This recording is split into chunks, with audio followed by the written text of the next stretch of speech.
So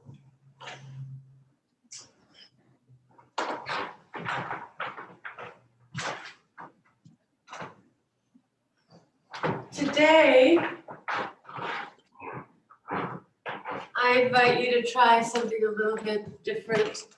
That is to have a washcloth. Okay, so take a moment to either get like a head wrap, you know, those pink head wraps that we had at the studio, or like a little washcloth will do.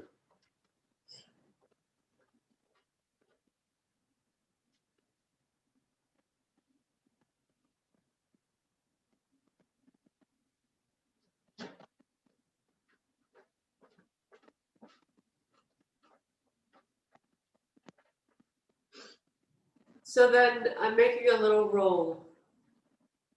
Okay. Maybe the thickness of the roll is going to depend on the person, but I would say you might not need to roll the washcloth all the way. This is maybe about right for me. I'm going to give it a try. So the purpose of the washcloth today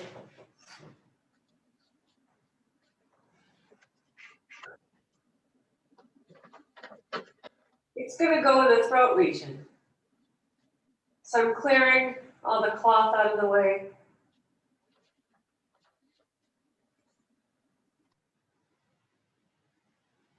Maybe a little bit thinner.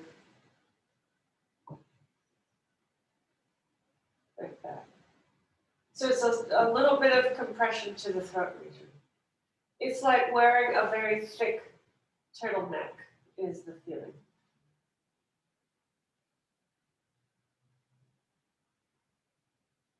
Let me come and see you.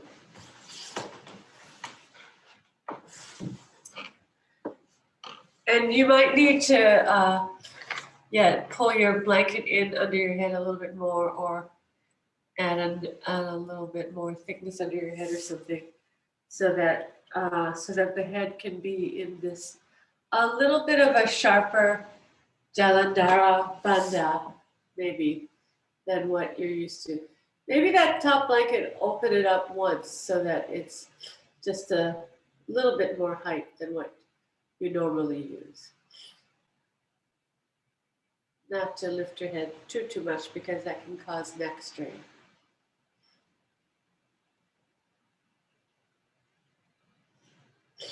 And then manually take your head and lengthen the back of the skull away from the neck.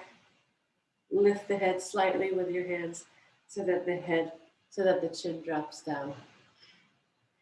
And you can remove your glasses.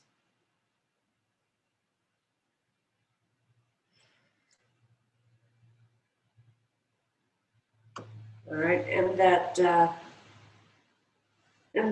you should be able to feel the pressure of the washcloth, not like so firm that it's choking you, but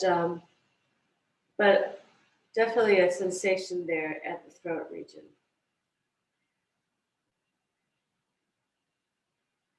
So let's rest here.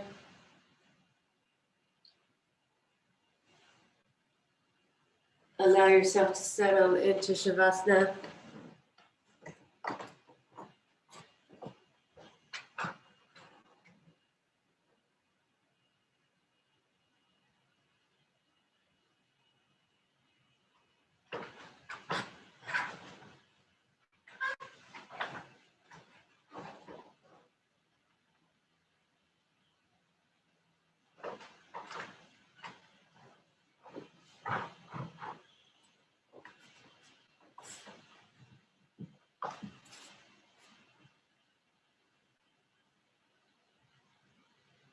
Release the arms and legs. Observe the normal breath.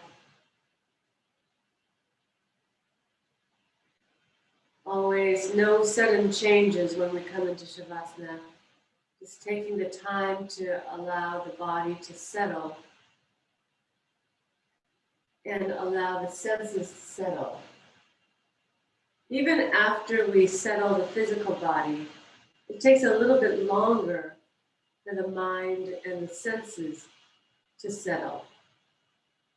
They stay active just a bit longer, Probably it makes sense as a survival mechanism.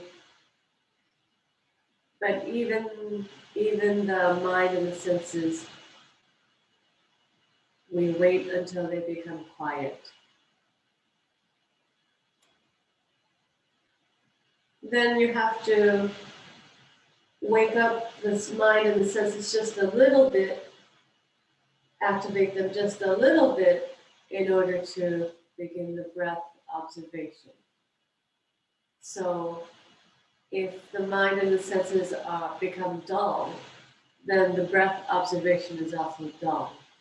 So there needs to be just a slight activation in order to be able to observe the breath. And then while you're observing the movement of the breath in this initial stage of pranayama, I will read to you what Gita wrote, which is inspiring the use of this washcloth today. Gita was commenting on the throat region. And she said, the throat is not an empty area. The thyroid and parathyroid glands exist there, which easily get affected with worries and anxieties. We need to keep the throat in a thoughtless state. So I'm thinking of this as sort of like the innocence of the throat, the quietness, thoughtlessness. It is again a pharyngeal and laryngeal area. In other words, it's the place of both respiration and speech. It's a complicated area, a place for storage of desires. The well is full of water. The throat is full of desire for food and anxiety. If you realize the depths of the throat, the hunger and thirst both vanish. Desire also lessens.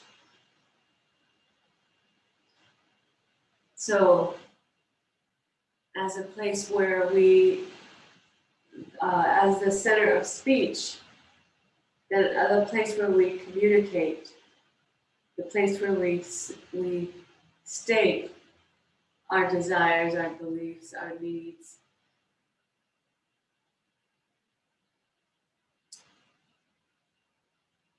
But then that expression can also lead to attachment and strong feelings, which there's nothing wrong with strong feelings unless our thoughts and discernment go out the window because of the strong feelings, like we saw in our country on 1/6, where logic and reason and civility go out the window because we are so impassioned. So as yoga practitioners, we are working to understand and become more conscious of and be in a conscious expression of our feelings, and not to let the feelings dominate everything that we do, dominate every decision that we make. So today in Pranayama Shavasana, I suggest that the breath, as now you start to slow down and soften the breath, to let it kind of gently rebound from the pelvic diaphragm to the throat diaphragm. So the breath traveling up and down through the trunk, touching the pelvic diaphragm, the throat diaphragm.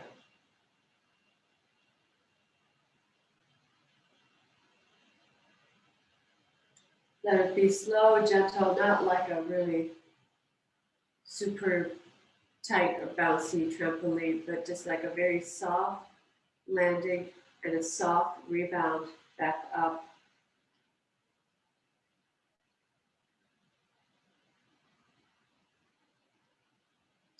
And of course, the diaphragm is moving in the opposite direction. Like if you're picturing a ball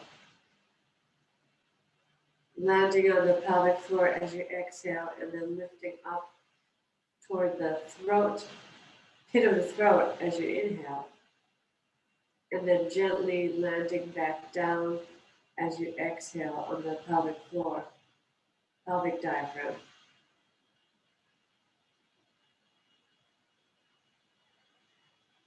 The thoracic diaphragm is actually doing the opposite motion. In other words, as you inhale, the thoracic diaphragm is pulling down and flattening out. And as you exhale, the pelvic diaphragm is lifting up.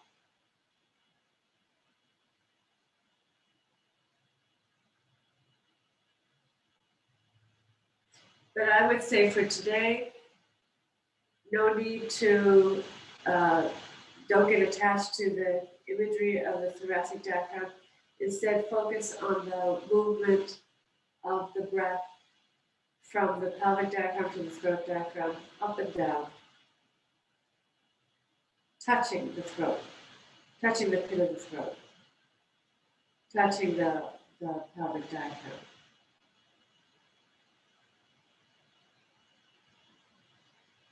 And of course, we don't have literal breathing apparatus in the throat region. I mean, we don't have lung tissue in the throat region or in the pelvic basin, but we have prana moving through that whole region. So the breath is just a carrier, a metaphor for the prana. I'm going to read once again Gita's words because they're so interesting to me. The throat as such is not an empty area. The thyroid and parathyroid glands exist there, which easily get affected with worries and anxieties. We need to keep the throat in a thoughtless state. It is a pharyngeal and laryngeal area, a complicated area, a place for storage of desires. It is like a well which has to be cleared. The well is full of water. The throat is full of desire for food and anxiety. If you realize the depth of the throat, the hunger and thirst both vanish. Desire also lessens. So as you continue this breath observation, can you feel, as Gita says, the depth of the throat? And really the way it connects all the way through to the pelvis. Make a clear channel from the throat to the pelvis.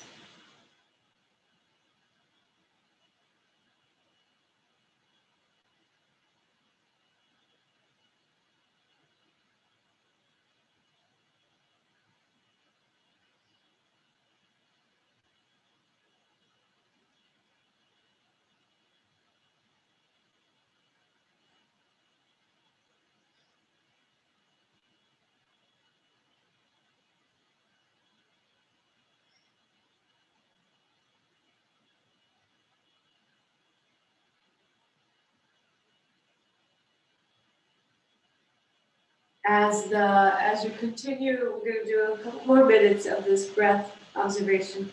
So what I invite now is that on your inhales,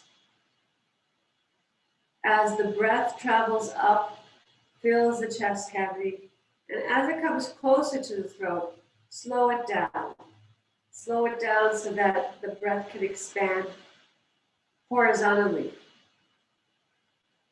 as it comes all the way to the top, to the pit of the throat.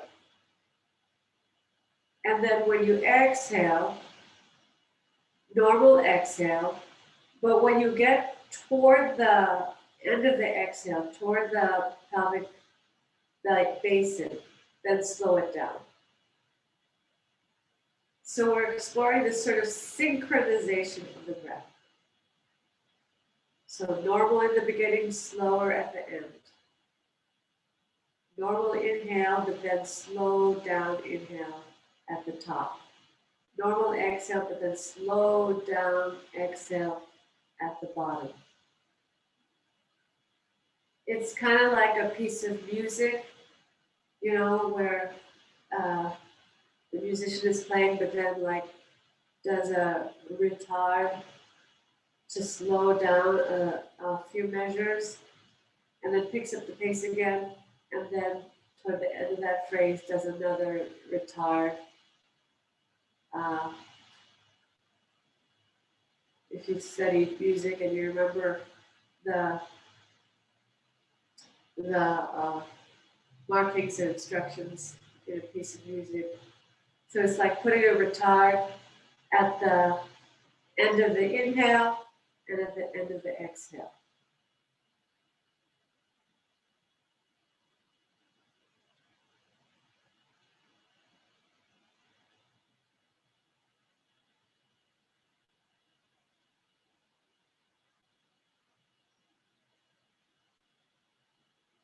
Do 3 more cycles like that.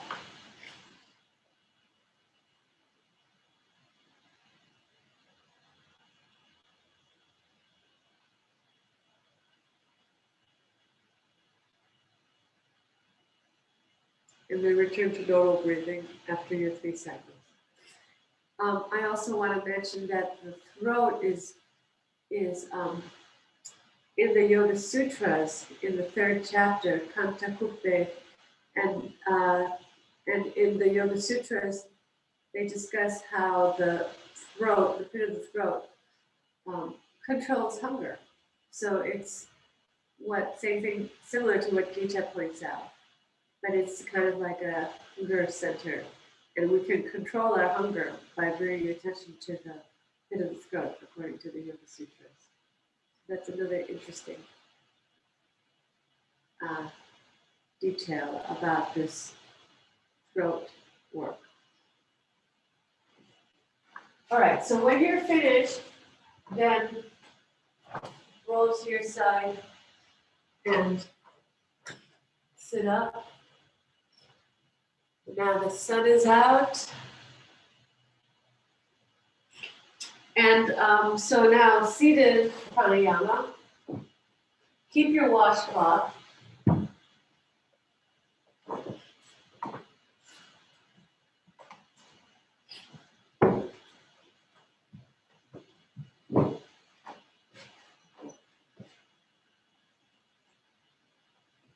And cross your legs. Today is February 3rd, is it? Yeah, so normally on odd number days I would do the left leg first, so. And then 1 blanket for your left. So now the washcloth becomes more important, actually, because Jalandhara Bandha is sharper in seated pranayama. It's not a very sharp and supine pranayama, but in seated pranayama, it becomes much more important. So make sure you're sitting up top at a crone's level. You might need a little slightly thicker roll. Well, we'll see. Now, because as I get older, my bones are shrinking, my skin is getting looser, I have to kind of like pull the skin up at the hinge of the jaw in order to fit the washcloth underneath. So now the chin is holding the washcloth in place in Jalandhara Bandha. And roll our glasses off, roll the upper arm bones out, place the palms, place the back of the hand on the blanket. Take your hands in line with your shoulders, outer elbows down. Draw up through the inner arms slightly in order to keep the front of the armpit alert. Gita also points out that the front of the armpit is where the energy is stored, where the prana is stored. She says that it's like storage tanks for the prana at the front of the armpit. So keep that alert so that you can draw from that energy source. It's like keeping your device plugged in so you can draw from that energy source. So keep the front of the armpit alert. And then the throat, you'll feel a gentle compression of the throat. And receive the pit of the throat. And maybe you can also recreate that feeling of depth in the throat. And a feeling like the throat is so deep that it goes all the way down to the pelvic basin. Make that connection. Settle, just sit here for maybe 10 more seconds to get the position, to really get the shape of the pose before we start to manipulate the breath. To get established in the seat. Asana actually means seat. To get established in the seat before we start the work of moving the prana. Okay, now from here, exhale.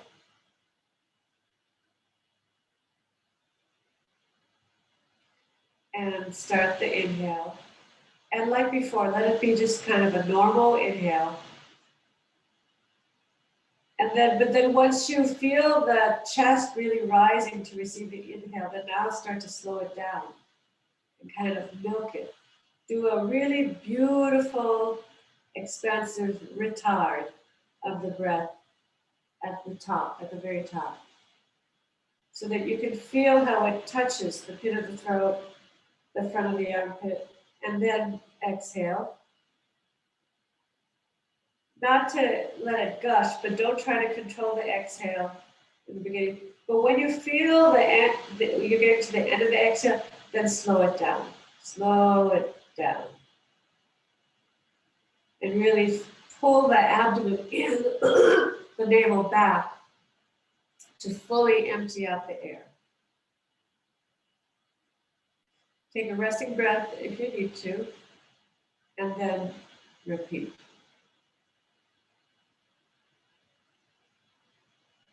So we're doing this kind of like, I guess I'm calling it a kind of a synchronized ujjayi, where it's maybe a little bit slower than normal, but not a super strong ujjayi until the very end of it. And then you slow it down so that you can really feel how it's touching the throat diaphragm and spreading out. And then on your way down, on your exhale, let it be maybe just a slightly slower than usual exhale. But then at the very end of it, really slow it down. Milk it, and make it last a little longer than you normally would. Don't be too aggressive or ambitious. Those things will always lead us astray in pranayama. So notice if you're overdoing it. Okay, continue along these lines a little longer. Feeling all the way up, coming all the way up to that throat diaphragm, pit of the throat.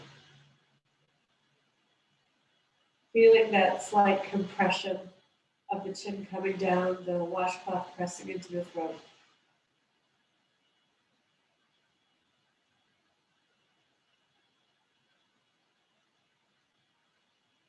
Exhaling when you're ready.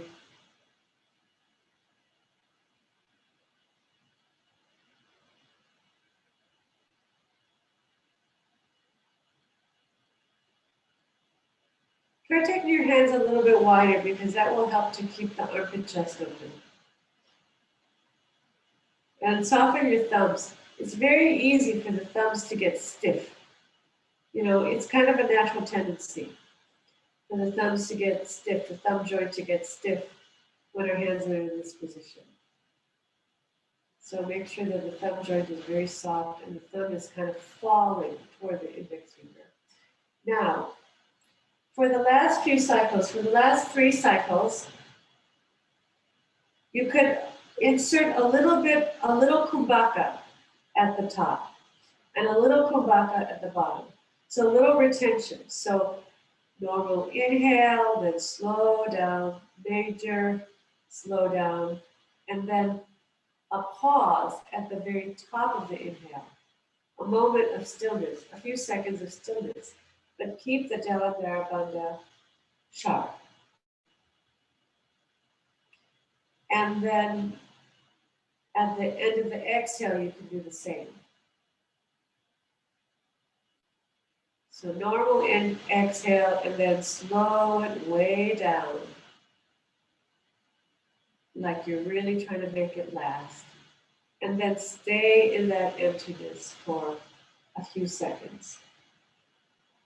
Not to the point where you feel like you have to like gasp for air when you finish. Not that much straight.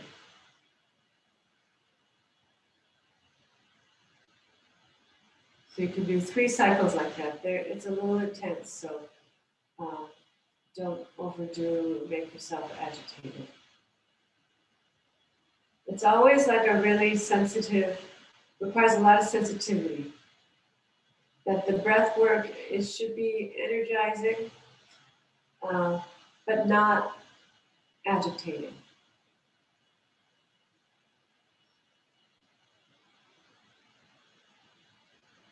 It needs to be soft and subtle. That's really the challenge and the art of pranayama, finding that balance. Once you've finished those 3 cycles, then you can bring your chin up and let the washcloth drop onto your lap. And sit quietly for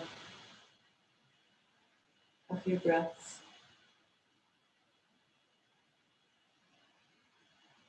As you sit quietly, see if you can kind of come back to the image of that rebound, that ball moving from the pelvic diaphragm to the throat diaphragm, up and down. Like effortless. The reason why I use the word rebound is so that it's effortless. It's just kind of like gently bouncing off the bottom, floating to the top, and then falling gently to the bottom, floating to the top, but with really very little effort.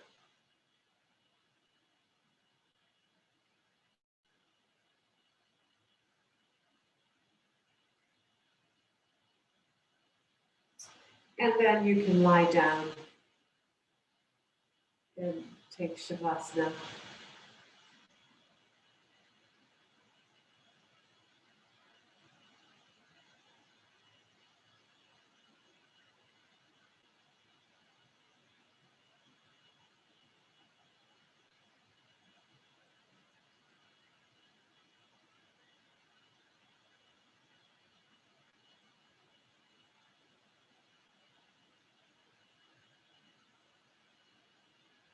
And now let the breath be completely passive. Let the breath breathe you. Don't try to do anything special.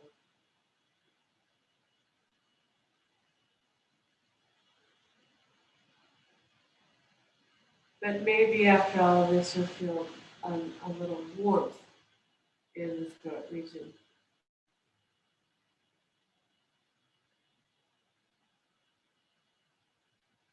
And hopefully kind of like a hollowness of emptiness.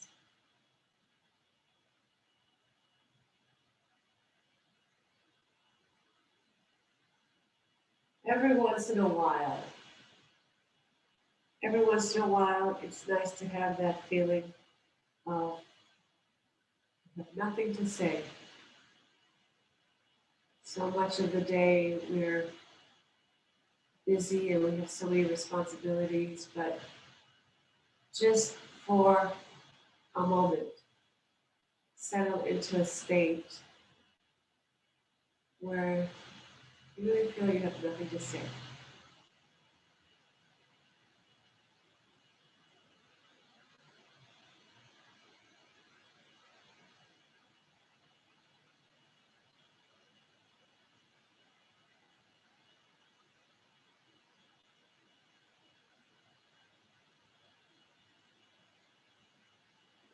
And I will be ending the meeting, but you can stay as long as you wish.